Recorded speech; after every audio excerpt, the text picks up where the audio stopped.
Okay, so we're going to start. This is actually episode 20, and I'm absolutely delighted and honoured to have with us today a very special guest, Patrick D'Andrea. Did I pronounce it correctly? Yes, that's correct.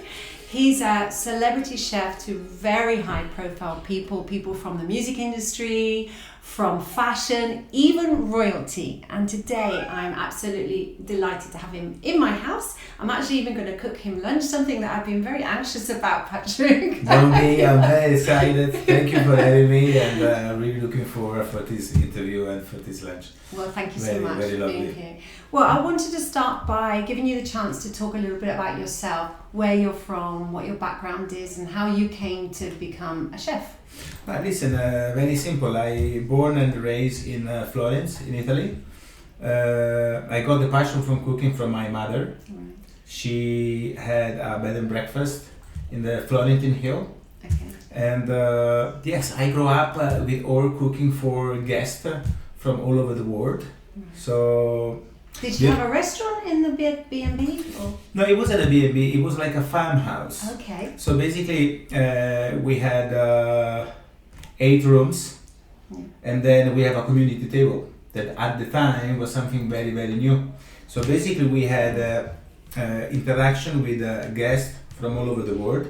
They came to visit Florence, but in the free time, they actually being part of the processing of my mother cooking. Wow. So we have a backyard when we grow tomatoes, pumpkins, everything was seasonal. From chicken, from pigs, we make our own prosciuttos.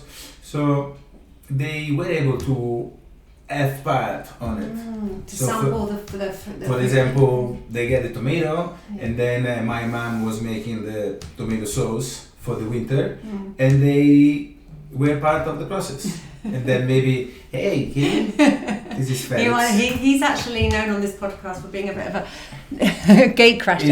Is the real rockstar. Yeah, it's a real rockstar.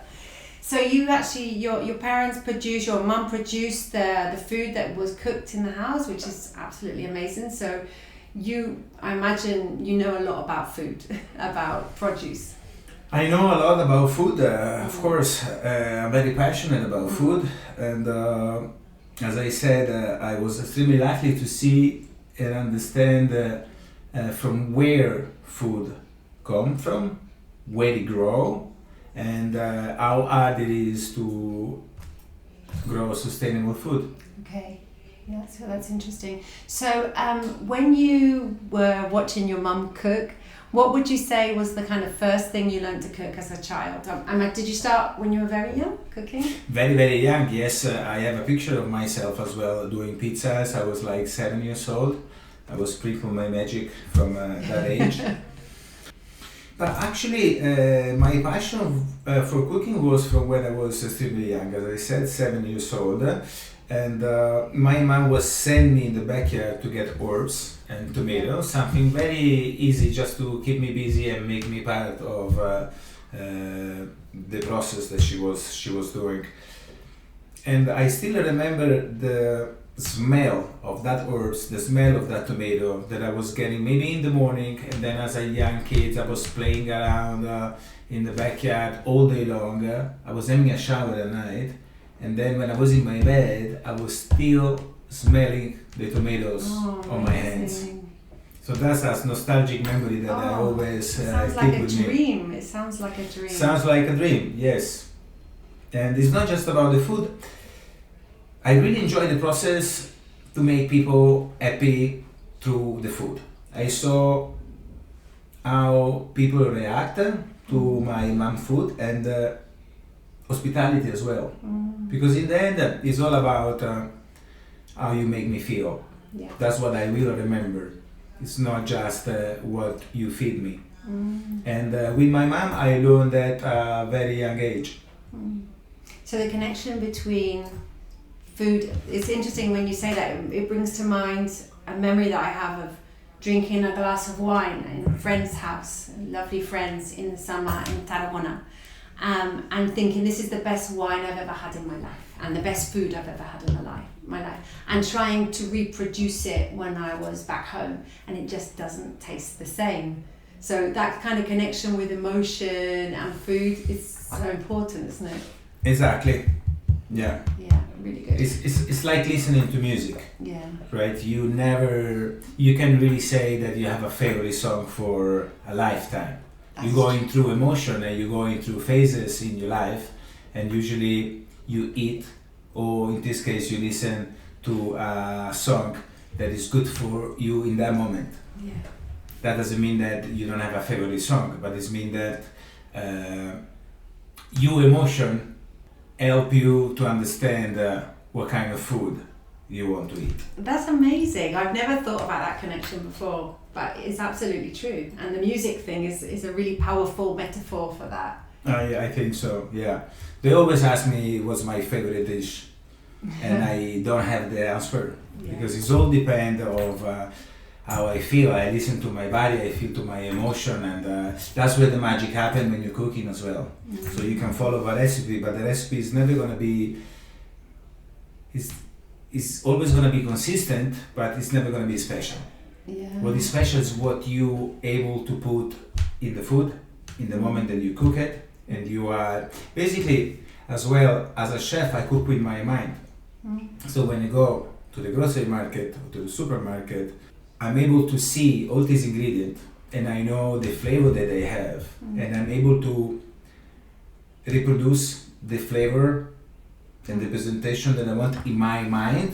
So before I cook with my mind, and then I just reproduce what I was thinking at the market. Sounds like a really organic process, not a technical process, which is wonderful, emotional, and very connected to the way you feel, rather than, I kind of imagine chefs are, obviously you have a technical foundation, but it seems like it's a very natural process for you, the way you describe it. For me, it's a very natural process. It's almost, I believe, as well therapeutic. Really connect me with myself, help me to be in the present, in the moment. It's something that I do for others. It's not even about me when I'm cooking. I'm cooking for others. So I'm trying to achieve what I think others can like. So how did you get, just sort of like my curiosity, from being a young chef, learning about cooking as a child almost, to making the step to being a professional chef? How, because you're very young, are you 40, I think, is that right? Yeah, 43. 43, well for me that's really young. That's great. And you've been around the world, you travel constantly around the world, you've worked in very exclusive restaurants with very high profile people. How has that process been? Talk me a little bit through, have you been lucky, or is it word of mouth that people know about your reputation? How have you got where you've got to now?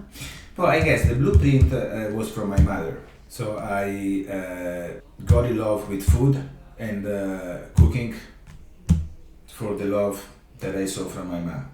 Then it's funny, because I become very talented. I was very, very talented for when I was a young fellow. And in Italy, you need to decide which school to do around 15 years old.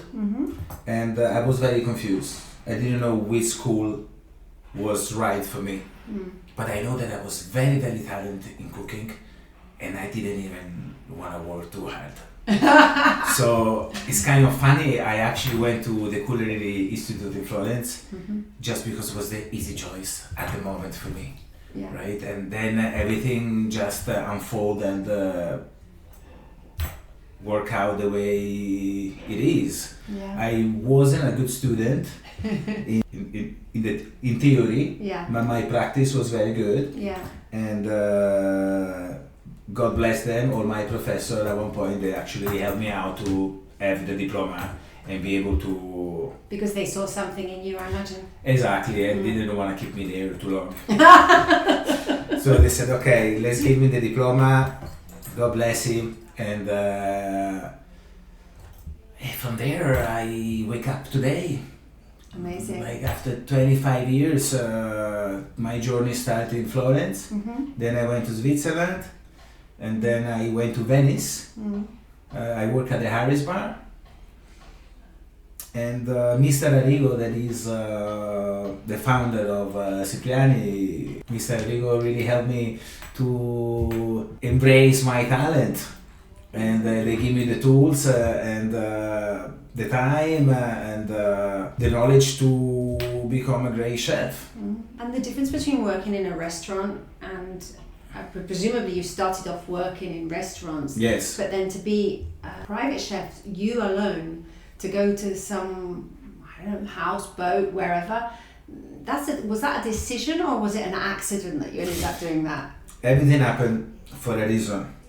So I ended up at the Culinary Institute. Yeah. From there, I got a job in Switzerland in a really nice 5-star hotel.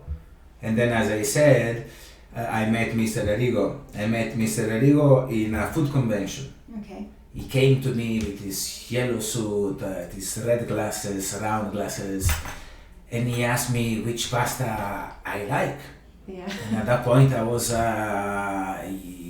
young and maybe a little bit cocky. Yeah. Yes. So I said, but yes, I answered the question and he said, listen, my name is Cipriani, I have restaurants all over the world. If you want to come, I wait for you next week in Venice. Wow. At the time, I didn't have a phone. Okay. I didn't have a way to Google him. I didn't know who he was. No. So I didn't even pay attention. Then I shared with my father, Yeah. and he said there was an unbelievable opportunity that I need to go. Yeah. So, of course, you need to leave your friends, your girlfriends, Because you'd made a life for yourself. your co-worker, Yeah. and after a week I was in Venice. And my journey started there. And yes, of course, I work in a restaurant. The restaurant is, it was my house. I didn't have any other place to go. It was the best place. It was the place that I felt accepted, and I felt talented, and I felt alive. Yeah. So I have to say, in my youngest period, I started to work very hard. Of course, you ask me how things can happen. Yeah. If I have to give my suggestion, you need to work really hard. That's for sure. You need to be consistent. You always need to say yes to everything, and then you can decide if you want to say no. You always have time to come back. And you need to be in love with what you do. Doesn't matter what you do. Yeah. You know, because you go through such a long hours and such a difficult environment, competitive and stressful environment, that if you don't really love, in this case, cooking, you're never going to make it after a couple of years. That's right. I think It doesn't make any sense. it's not glamour, is it? I mean, I've worked in restaurants before as waitress, and I've seen how hard chefs work, the hours that you have, evenings, you're in the morning sourcing food. I always think that it's a job that is so underrated in terms of the amount of like sweat, blood, sweat and tears that go into it. It's a really, really tough job. So you have to love it. You have to love it, yes. You have to love it. You've got I know what I wanted to ask you, just as I remember now, about the type of food that you make. We met recently under little bit strange circumstances. Because so one of my friends said to me the other day, how do you know these people on the podcast? I said, well, I think we're just like 2 handshakes away from knowing everybody in the world. And you're actually married to Alexa Marin, who was one of my first guests. She's a low pressure fitness expert. Exactly, yes. Amazing guest, and an amazing woman, and she's from Zaragoza. And the other day, you were not feeling so good. You had to spend a few days in hospital, and just by sheer coincidence, my husband was in hospital at the same time. Yeah, that was funny. It was strange. And it got me thinking about comfort food and the type of food that we crave when we're not feeling our best or when we want to feel. And I wanted to ask you about your comfort food. That's funny because, of course, a lot of people have the tendency to ask me what's my favorite dish. And as I said before, I can't really answer that question because I listen to my emotion. And every day is a different day, and every day I have different needs. Yeah. Right? But regarding the comfort food, yes, I have an answer for you. First of all, we are chef. Usually, the chef have tendency to like very easy and comforting food. because we have the opportunity to work with the best product and material that you have available on the market. So after a while, you're kind of getting tired. So maybe you can work with lobster, caviar, the best quality meat or fish, shellfish, you name it.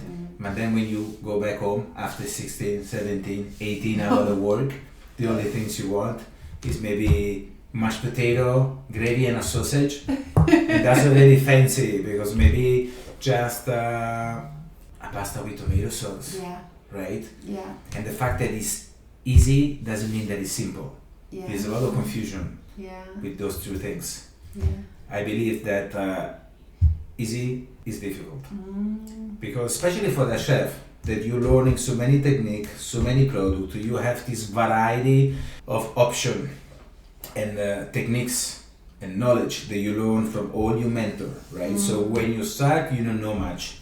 As a sponge, you get all this knowledge. And then of course, you want to show all this knowledge to the people you cook for. Of course. So you start to add a lot of ingredients, a lot of information, right? And now, for example, when I look some dish that I was doing when I was 16, 17, I'm like, what the hell I was doing? Really? I want to put everything, right? Show all the everything. colors, all the shape, everything. Which now, I need to sacrifice every single thing to get to the essence of the dish. And that's painful. It's a process. It doesn't happen like that. You need to take your time and really think through where you're gonna use this, where you're gonna use that, and how you're gonna make something simple, delicious. Amazing. Wow, you have to be quite brave in a way to do that, aren't you? You're stripping everything back and making... I believe so, especially when you cook with passion and love. Every single ingredient or every single things we do, that's what people or the guests, sometimes they don't understand how much work there is behind a dish, especially when you make everything from scratch. Absolutely, Right, so the magic starts to happen when you go to the market and get the product and touch the tomato and smell the tomato and decide which tomato, which color, which shape of the tomato can be the shape that is good for that recipe that day. Are you responsible, when you're working as a private chef, are you the one that sources the food that you use? Always. Okay. Always. Or I develop a network of highly trust providers all over the world. Okay. They support me during my travel. Okay, because you travel all the time, Patrick. All the time. All over the world, America, the UK. You're in London quite a bit, Dubai, Spain. So, is it difficult for you to find the ingredients? Do you always have do you look at it ahead of time where you're going to get the ingredients from, or? Everything depends on the client. Yeah. How demanding it is. Yeah. Some clients, they accept that we have a seasonality of the ingredients. Some other clients, they really like to have certain ingredient that you need to provide. Okay. So it's always good to think ahead, but it's essential to have this network of providers. Yeah. And with experience and knowledge, after a while, you kind of know where you can find. For example, if I'm traveling to New York, I'm not worried about it. If I'm going to Barbados, yes, I'm actually scheduling a delivery by private plane from France to Barbados to get the fresh tomatoes. Right. For example, right? Because in Barbados, you don't have that kind of quality, that kind of standards as well. As I said, easy is not simple, but my philosophy is the quality of the product. Yeah, amazing. That's the most important thing. Amazing. But I suppose money's not an issue with these clients, so Absolutely you're not. open to getting anything from anywhere. And I imagine that's it takes a lot of your time as well. It took a lot of time, and now it's easier. It's easier, yes. I Yeah. have more experience. As I said, I have my network. Yeah. They really help me through the process of get everything I need. Okay, just a little bit about, I mean, I know every client's going to be completely different, but what is your day-to-day like with a high-profile client? Imagine, presumably you work for a certain period of time, a week, a month, I'm not sure. Usually I have a long longevity with my work. So I always work for a long time for client that I work for. Yeah. Maybe lately that I consider myself more like a senior private chef. Yeah.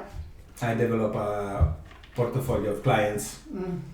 that I can work for a shorter period of time. Okay, so how short would be your shortest period that you Well, depend of the need. I actually prefer as well. So I have a bigger variety of client, bigger variety of places that I can be. So the consequence is I have a different variety of product, and I keep my job more exciting and always different. If you ask me how it can be a day, a regular day in my job, Yeah. I learn is one day at a time. Okay. So every day is different. Every day is different. Every client is different, and I learn to take things 1 second at a time, because of course it's like making a menu for the week. Yeah. That's great. I make the menu for the week. The clients confirm that she like to have this menu, but then maybe she wake up the next day and what was good yesterday is not good today, and she doesn't want to stick to the plan. Okay. Or they don't want to stick to the plan, of course. Yeah. So I don't even make the menu. I just go to the market, listen to my inside, send a couple messages when I'm there, Yeah. see if they Do you fancy eating this today? kind of Right. thing? feel the vibe, Yeah. and then interpretate the vibe and the feedback that I have, and I just create something from nothing. Wow. You must have a very good go with the flow attitude, because that would be Yes. very stressful for me, not having everything thought through and planned. I suppose what you're saying, you just stay in the moment and go day by day. It's very stressful. Yeah. At the same point, you have a lot of wisdom and acceptance Yeah. that is involved during this process, right? And trust, Yeah. right? And then, as I said, as soon as it's not just about the food, it's about the love that you put for the food. I believe we made of energy, right? So if we made of energy, my energy that I have is definitely give the 50% of the end result of my dish. And it also So if I'm stressed, my dish is not gonna come really. the way I want it, Yeah. right? It's just like, depend. If you look for perfection, doesn't exist, but I kind of feel when something is right and something is wrong, Yeah. right? So if I have stress, Yeah. I'm gonna be confused. I'm gonna be foggy. Yeah. I can really understand. Gonna start to think how we're gonna cut this tomato. Thousand of time, a thousand of way to cut a tomato.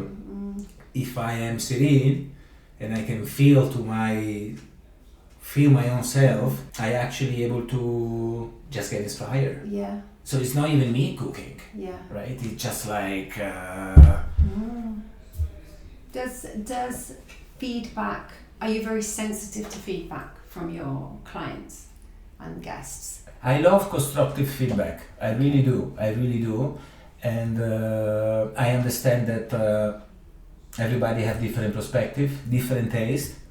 So I have my blueprint of what I like personally, Yeah.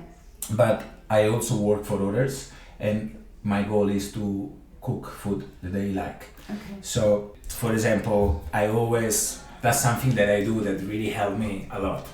Let's say I have a client that loves ketchup.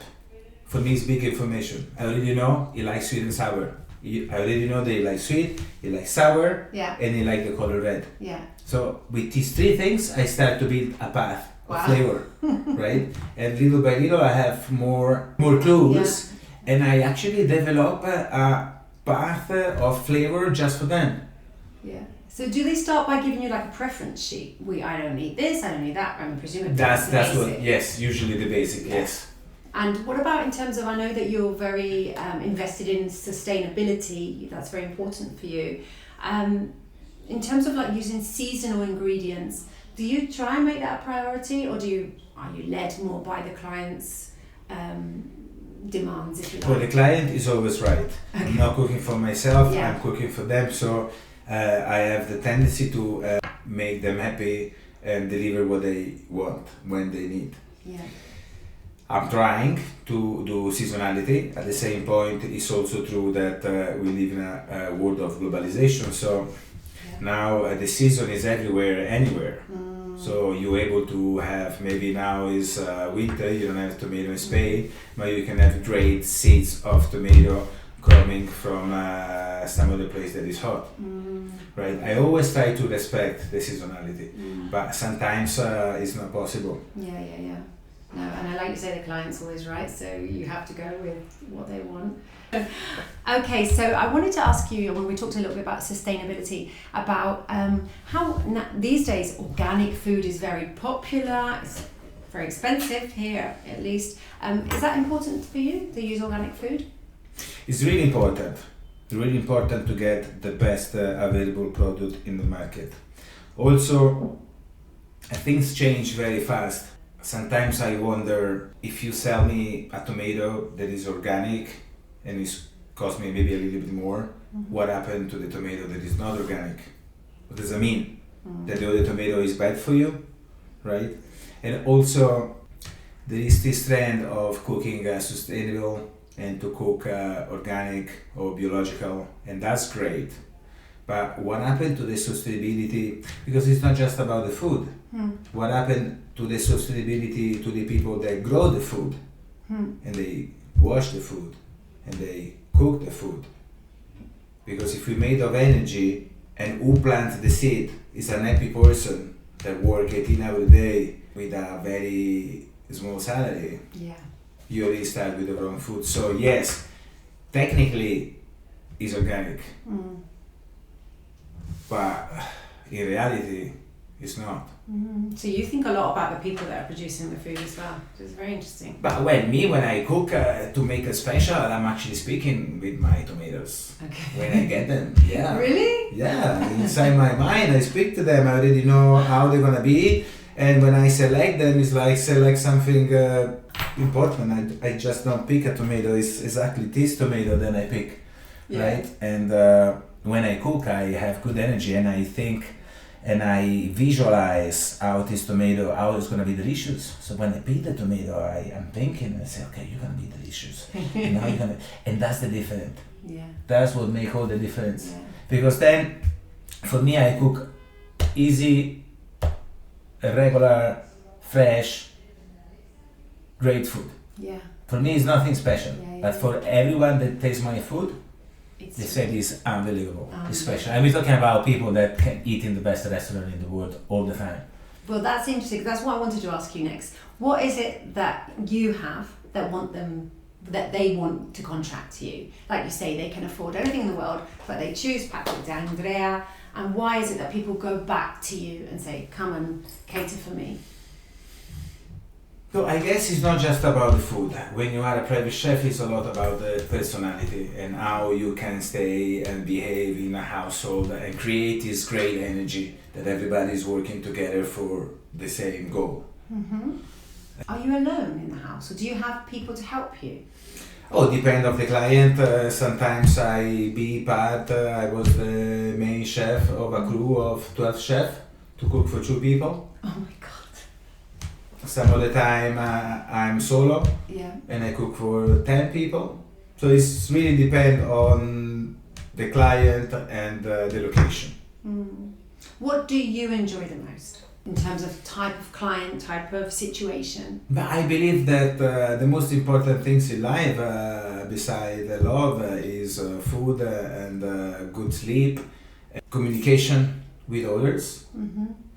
So when I see that I can provide that sense of comforting and trust, and people really appreciate what they're eating, that's what drives me during the day, working all these long hours. Amazing. And do you think that's what I often think, if a very high profile client comes to you, what do they truly want? Do they want to show off? I imagine in some cases that's the case if they have events, dinner parties, or do they want to feel this is great, home cooked, nourishing food? As you said, depend on the time. Sometimes they like to show off, sometimes they just, the way I see it, that is about longevity as well. It's about the introduce to your body. I want to make sure basically, you have such a busy life, and a lot of my clients, they really eye performance, and I help them achieve the best of their ability or their I know through my food. So we're starting with morning infusion and a night infusion and antioxidant, anti-inflammatory food. Everything is designed tailored around each specific client. And I know that health and fitness is a very important part of your life as well. That's great. My wife, as you said, Alexa Marine, she's a low pressure fitness instructor. Is a technique of different posture that you execute through breathing. Yeah. And we actually collaborate a lot together between healthy lifestyle and healthy cooking. Because you travel together mostly, don't yes, you? Yes, of course. You're part of a team? we are the best team. That's amazing. And how did you, just out of curiosity, how did you meet Alexa? Because you're originally from Italy, you've been travelling all around the world. We meet in New York. Okay. Yeah, we meet in New York. Yeah, and you've ended up in Zaragoza today. And today we are in Zaragoza, yes. Patrick, I really enjoyed speaking to you. I could speak to you for hours. I wanted to thank you for coming on and spending your time and being so generous to come here, and your life. I think it's going to be so interesting for the listeners because it's a glimpse into a world that most of us have never seen or never experienced, but we want to have a little idea about it. That's true. You sound more like a philosopher than a chef, and I can see that you really cook with total passion from the heart. So it's a real pleasure to have you, and I really hope that you've enjoyed talking about it. The pleasure was mine. I hope all the chefs can identify with what I said, and you followers in your podcast enjoy this little chat we have. Thank you very much, and I hope you enjoy the food that I made for you today. It's gonna be great. It's gonna be great. What's cooking? Well, I'm making comfort food. Okay. Because that was my idea. So I'm making, oh my God, I've made a homemade soup or roasted vegetables with a magic ingredient, and I'm going to see if you know what it is. Let's see the magic. And I've made a traditional English shepherd's pie. That's amazing. With mashed potatoes. That's really good. That's amazing. So I hope you like it. Thank you, Patrick. That's great. You're welcome.